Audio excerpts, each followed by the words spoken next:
Alô, comunidade das redes sociais. Mais uma vez aqui para tratarmos de mais um tema. E hoje eu gostaria de falar sobre a educação e a paixão. Porque tenho falado sobre a importância da escola assumir o papel da educação para o amor. Porque durante as eras nós fomos afastando o amor da presença do Estado. Inclusive, como já disse, na frase positivista da nossa bandeira, ordem e progresso, frase essa que foi substituída pela frase original de Augusto Conte, amor, ordem e progresso. E uma vez que o amor é afastado das relações políticas estatais, também a escola, como organização também de interesse político, também de interesse público, ela foi retirando o amor de dentro dela. A escola, que teria grandes oportunidades de fazer esse intercâmbio humanístico entre o amor e os cidadãos, uma vez que ela está próxima à comunidade escolar, uma vez que ela está próxima à família, a escola poderia, penso eu, realizar um papel de aproximação entre os cidadãos e o amor, e fazer um intercâmbio amoroso entre esse amor e as estruturas do Estado. Mas não, o amor foi afastado da escola, e quando eu tento falar para os alunos sobre a possibilidade da escola ensinar para o amor, há uma reação inclusive negativa, que nada. Ou seja, os caras, inclusive, muitos deles vão para a escola, não aprendem a matéria formal e não querem aprender a amar. Ou seja, então a gente fica com uma defasagem dos dois lados. Por um lado, há uma grande dificuldade de retenção da aprendizagem, e por outro lado, há uma perda de relações afetivas que nós consideramos saudáveis e que a escola poderia desempenhar o papel de mediar essas relações. Mas antes de entrarmos nesse tema, educação e paixão, gostaria que você, mais uma vez, gostaria de pedir a você mais uma vez que você se inscreva nesse canal, que você dê o seu like, que você faça o seu comentário e que você compartilhe esse material com outras pessoas. Sobretudo se você compreende a importância desse canal, que são duas: convidar a classe dos professores para que possamos participar do debate público e combater o pensamento binário. Professores, venham para o debate público. Não somos pseudo-intelectuais, não somos o chato da greve. É necessário, evidentemente, que se invista mais na formação intelectual do professor, que o professor não saia das universidades e pare de produzir conhecimento, que o professor continue produzindo conhecimento nas universidades, em canais, em plataformas digitais, tendo seu canal. Faça o teu canal, faça os teus vídeos. Você, professorinha da creche, professorinha não, professorona, né? Não gosto, às vezes usamos uns termos que talvez é carinhoso, mas pode passar para quem não conhece o carinho que temos pelas professoras. Isso pode passar como de modo pejorativo, mas quando eu falo professorinha, é pensando numa música, né? Que saudade da professorinha que me ensinou o beabá. Tia Bonifácia que me ensinou o beabá. Nunca me esqueço. Minhas duas primeiras professoras, tia Sandra e tia Regina, do colégio do Jardim de Infância, Pinguinho de Gente, do bairro Aterrado, Volta Redonda. Nunca me esqueço. Uma delas até se casou na época que eu entrei no Jardim de Infância. Isso me marcou muito. Então, e a tia Bonifácia que me ensinou a ler e a escrever, né? E o pensamento binário, precisamos combater esse pensamento binário que não sai que acha que a realidade só tem dois lados, né? Os eu e os não eus. Isso a gente também precisa questionar. Também, quando você se inscrever, acione o sininho para receber notificações de novos vídeos. E ao participar nos grupos de WhatsApp, Facebook, participe também, faça comentários dentro do vídeo para valorizar ainda mais esse canal perante a plataforma e que nossos vídeos cresçam e apareçam cada dia mais nas plataformas do YouTube. Então vamos lá, educação e paixão. Existe um ponto de vista tradicional, sobretudo reforçado pela tradição iluminista que chegou até nós, que para que nós possamos organizar a sociedade, nós precisamos organizá-la de maneira racional. Evidentemente que a educação iluminista também, a partir do iluminismo, começa-se uma ideia de que não só os nobres deveriam receber educação formal, mas também a população. E isso foi crescendo, crescendo, e a cada dia que passou, e a cada dia que passa, a República foi tendo e vai tendo consciência de que a população precisa ser educada, precisa receber a educação formal. Isso foi criando uma espiral de que a racionalidade nos organizaria. A racionalidade levaria as sociedades a bom termo. Afinal de contas, a razão deve conter os ímpetos da paixão. Entre os gregos da antiguidade, da Grécia clássica, né, até Platão fala sobre isso, que aqui estaria a razão, aqui estaria a honra, a coragem, e no estômago estaria as paixões, né? Então essas coisas estavam integradas, mas nós não. Do ponto de vista clássico aqui, iluminista, nós entendemos, passamos a entender, não.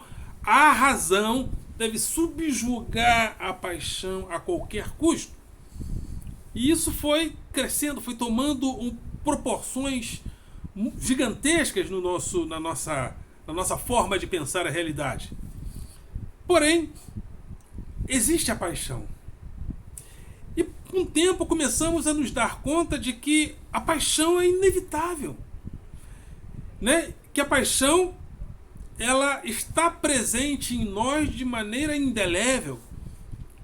E nós tivemos autores como os mestres da suspeita, eu gostaria de citar Nietzsche, e Nietzsche faz a colocação de que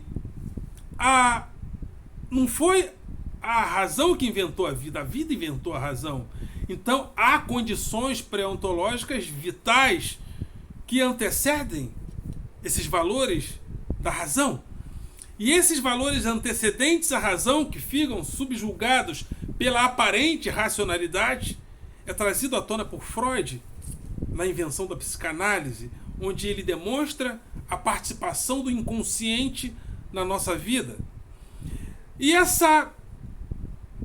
esse parecer da psicanálise só foi possível, e aqui fazendo uma crítica junto a Deleuze e Guattari, só foi possível porque nós somos uma sociedade capitalista. Porque nós somos uma sociedade capitalista que produz o desejo, até porque se o desejo não for produzido, a sociedade não anda, porque não há demanda, não há consumo, e nós consumimos os nossos desejos. Então, se nós vivemos numa sociedade que, se não houver desejo, ela deixa de caminhar, porque se não houver consumo, essa sociedade, ela literalmente, ela entra em colapso. Como não privilegiar a paixão em uma sociedade que produz o desejo? Que produz desejo para que nós possamos buscar os objetos do nosso desejo no mercado. Então, por isso que eu estou falando de educação e paixão. Porque da mesma forma como nós buscamos produzir educação e razão,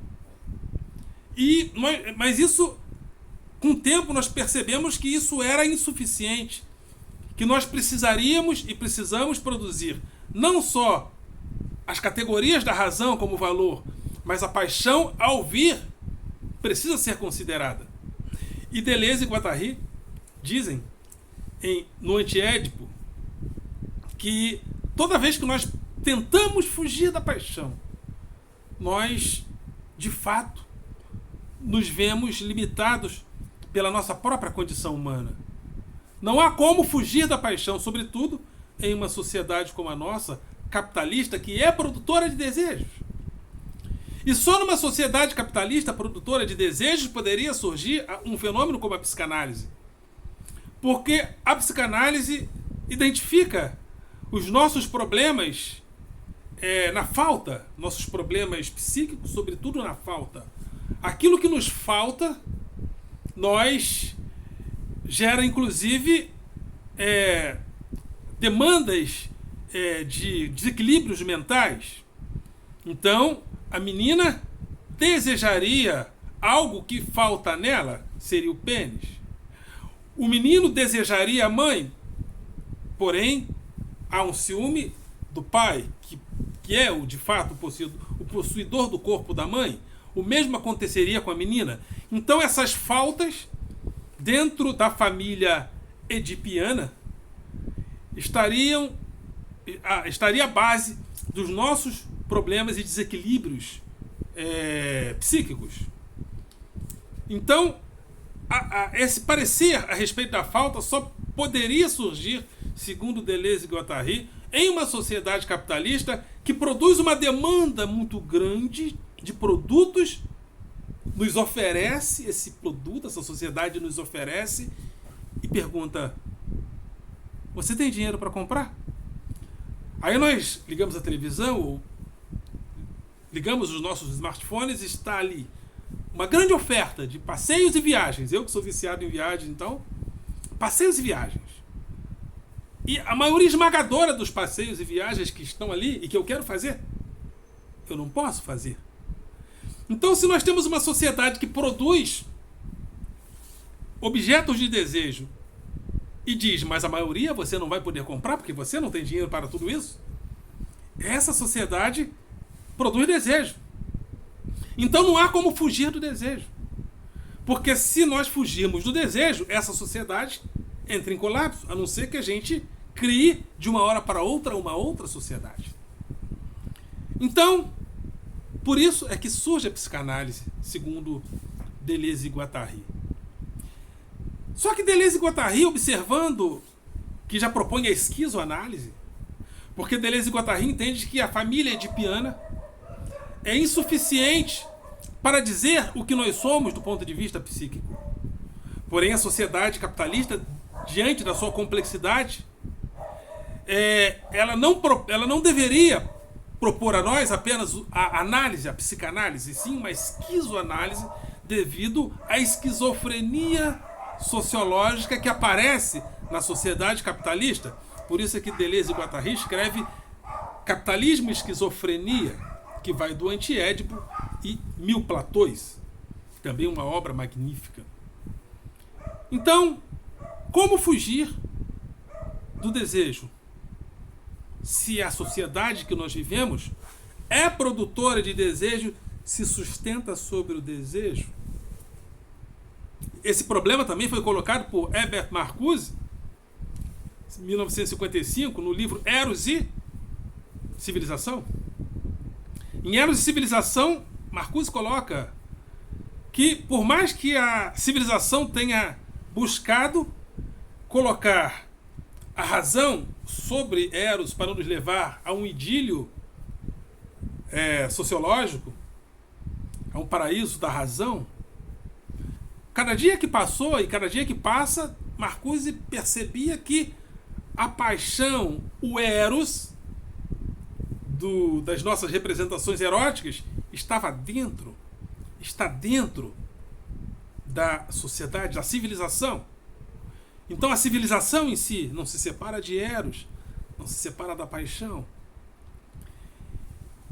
E com isso nós criamos uma lacuna, porque nós procuramos educar para a razão, mas a despeito da razão apresentar falhas, apresentar essas lacunas, nós não criamos nenhuma perspectiva, ou quase não criamos perspectiva de se educar tendo em vista e considerando a paixão. E aí? O que fazer? Afinal de contas, eu penso que esteja provado. A nossa sociedade tem por base a paixão, não necessariamente apenas as categorias da razão, que se tornam, segundo a escola de Frankfurt, razão instrumental. E essa razão instrumental ela é problemática, porque quando ela é apenas instrumental, nós podemos nos reificar na produção, ou seja, produzimos coisas produzimos objetos de desejo e podemos limitar, e corremos o risco de limitar a nossa própria humanidade a essas coisas produzidas. E essa sociedade instrumental, de racionalidade instrumental, em detrimento da racionalidade clássica, lógica, tradicional, essa racionalidade instrumental, ela produz e produziu fenômenos como o nazifascismo, por exemplo. E o nazismo surgiu em uma das nações mais escolarizadas do mundo, que era a Alemanha. Mas por quê? Se a razão chegou, se a educação chegou, a razão não teria que ter chegado junto? E Hannah Arendt fala no livro Entre o Passado e o Futuro, que chegou um tempo que as pessoas perderam a condição humana básica de pensar. Mas o que nós estamos fazendo? Foi o predomínio total da razão instrumental. E, pela primeira vez na história da humanidade, a retirada da vida de pessoas foi tratado em escala industrial, porque as câmaras de gás tratavam de eliminar a vida das pessoas em escala industrial. Ou seja, industrialmente produzíamos coisas.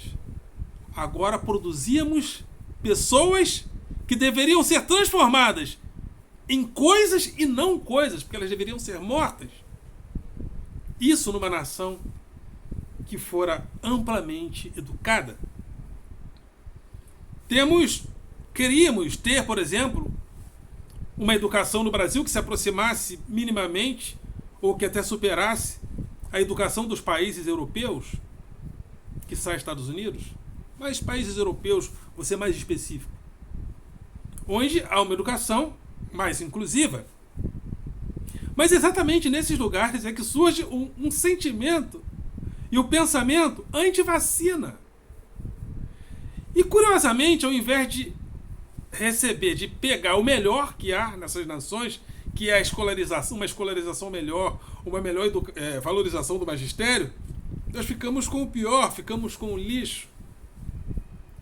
Pegamos exatamente... O que pega aqui? O comportamento anti-vacina, ou seja, o pior que eles produzem é trazido para cá. E ficamos dessa maneira. E isso prova o quê?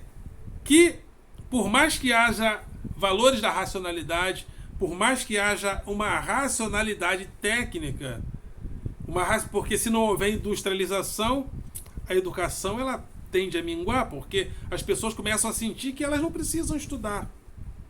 Porque ninguém precisa estudar muito para dirigir Uber, ou para trabalhar aqui na feirinha da Pavuna, ou para fazer serviços de iFood.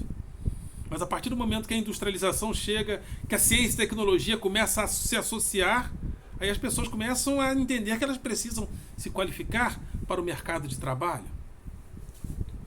Mas como associar a educação, a paixão, tendo em vista que a paixão é que fundamenta também a demanda da nossa sociedade, que vive também do consumo. E hoje temos um smartphone na mão, trazendo todos os maiores e mais estimulantes desejos para a nossa tela. E o mais curioso é que nós vamos sendo arrastados por esses desejos, e os alunos aparecem às vezes com streamlix, né? E depois eu descubro que aquele streamlix é do TikTok, uma dancinha nova que surgiu e que vai pegando, todo mundo vai sendo consumido por aquela dancinha. E é muito curioso. Então, o estímulo, que era apenas analógico do ponto de vista da produção, que nos convida a comprar tudo, mas nos nega a maioria esmagadora das coisas, agora esses estímulos estão no nosso smartphone, onde nós produzimos e trabalhamos o tempo todo, porque com os nossos smartphones, o tempo todo nós estamos trabalhando, né? Tem até algumas empresas como o TikTok, por exemplo, que em alguns consumos, em alguns serviços mínimos que você faz ali, e até num canal, e até produzindo vídeo, você pode receber. O TikTok sempre te dá um dinheirinho, né? O YouTube também, você pode monetizar seu canal, enfim. Mas há até um questionamento, mas por que nós não recebemos dessas plataformas em um volume maior se nós estamos trabalhando o tempo todo para aperfeiçoar sua própria maquinaria industrial? Mas como educar com paixão na era digital? Porque existe uma racionalidade técnica por detrás dessa engenharia, dessa maquinaria. Mas existe também uma razão técnica e instrumental que procura nos ligar em rede para que nós possamos produzir agora conhecimento em rede. E esse conhecimento em rede é tão interessante porque no YouTube, por exemplo, nós temos as mais diversificadas matérias de muita qualidade. Eu me atualizo em filosofia hoje pelo YouTube, porque eu estou na escola, eu não estou nas universidades, mas o YouTube me dá toda a ferramenta, praticamente toda a ferramenta, para que eu possa trabalhar intelectualmente bem em sala de aula e para que eu possa produzir esses vídeos. Não só meus livros, mas os próprios intelectuais que estão no YouTube estão ali nos fornecendo materiais de muita qualidade. Eu leio livros, eu ouço livros no YouTube, livros que eu poderia comprar. Às vezes uma pessoa tem um vídeo lendo um livro e eu fico ali, um livro que eu não tenho, e eu leio, e a pessoa lê, e a pessoa explica. Então temos de tudo. Mas apesar de termos de tudo, há pequenos estímulos aparentemente fúteis que nos capturam de uma maneira muito mais volumosa. Esse é um desafio que eu acho interessante. Como educar para a razão e para a paixão, para que a paixão seja produtiva. Por exemplo, eu tenho para mim que o orgulho é bom, a própria arrogância é boa, desde que ela seja produtiva. Uma pessoa pode se arrogar de enganar as outras e ganhar dinheiro, por exemplo, enganando. Mas a mesma arrogância pode ser usada para que a pessoa bata no peito e fale: eu fiz. Eu produzi conhecimento, eu produzi uma ação política que promoveu qualidade de vida, que incluiu pessoas, que melhorou a educação de pessoas. Isso pode ser feito em nome da humildade, mas pode ser feito também em nome do orgulho, da soberba. Porque é muito importante isso, eu penso que seja muito importante caminharmos por dentro da paixão, caminharmos por dentro do desejo. Nós não vamos conseguir fugir do desejo, nós não vamos conseguir fugir da paixão.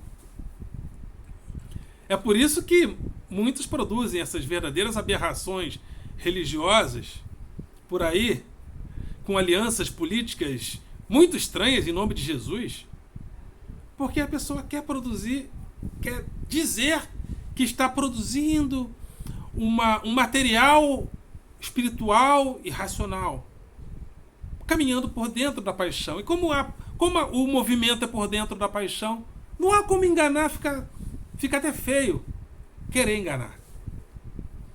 Esse é um desafio que nós educadores precisamos levar em consideração. Não há como caminhar por fora da paixão. Aliás, na minha modestíssima, na queda de braço, é a paixão que vence. Todo material que produzimos por dentro da paixão. Por mais que forneçamos racionalidade a essa demanda, é por dentro da paixão que caminhamos. E um dos desafios da educação deve ser esse, penso eu. Educar para que nós possamos caminhar e caminhar bem por dentro da paixão. Ok, galera? Vocês são do coração.